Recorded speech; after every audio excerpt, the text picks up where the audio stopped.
Merci, Monsieur le Président. Permettez-moi de saluer la présence des membres de la communauté congolaise de Québec qui sont parmi nous aujourd'hui.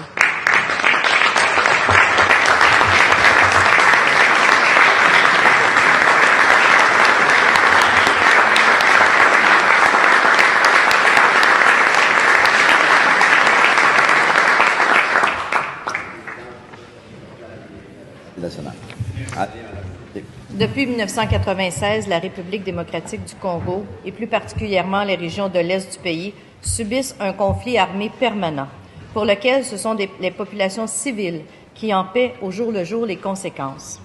8 millions de morts depuis 1994, plus de 750 000 personnes déplacées, des centaines de milliers d'orphelins, de filles et de femmes violées. Le Congo-Kinshasa est en proie à un drame humanitaire et sanitaire. Mais c'est l'histoire d'un massacre qui intéresse malheureusement trop peu. Ce conflit dramatique provoque des déplacements forcés des populations, des viols de masse, des pillages et la détérioration des liens intercommunautaires. Tout ça dans le silence de la communauté internationale. Ce matin, notre motion vise à mettre au jour ce conflit. Nous demandons au gouvernement québécois, canadien et à la communauté internationale de s'impliquer davantage dans la recherche d'une solution définitive à cette crise qui paraît sans fin.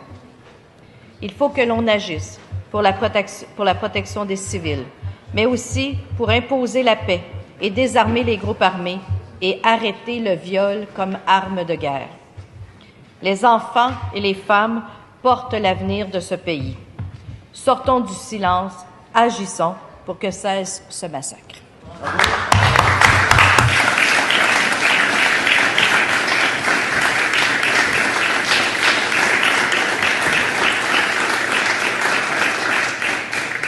Alors, merci, Madame la députée, de votre intervention. Je cède maintenant la parole à Madame la députée de Montarville pour son intervention sur cette même motion. À vous.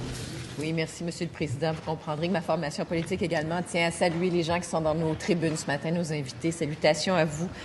Nous avons la chance ici, au Québec, nous avons beaucoup de chance. Nous vivons au sein d'une nation qui valorise les droits humains, une société où notre sécurité et notre intégrité physique sont protégées par nos droits et nos libertés. Cela est ancré dans nos valeurs, ça fait partie de nous.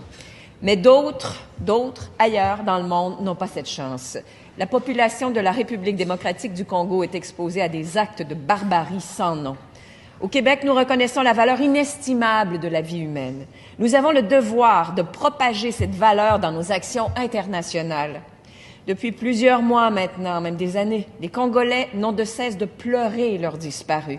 Des groupes armés envahissent soudainement des villages, commettent leurs atrocités et s'en vont laissant terreur et carnage dans leur sillage.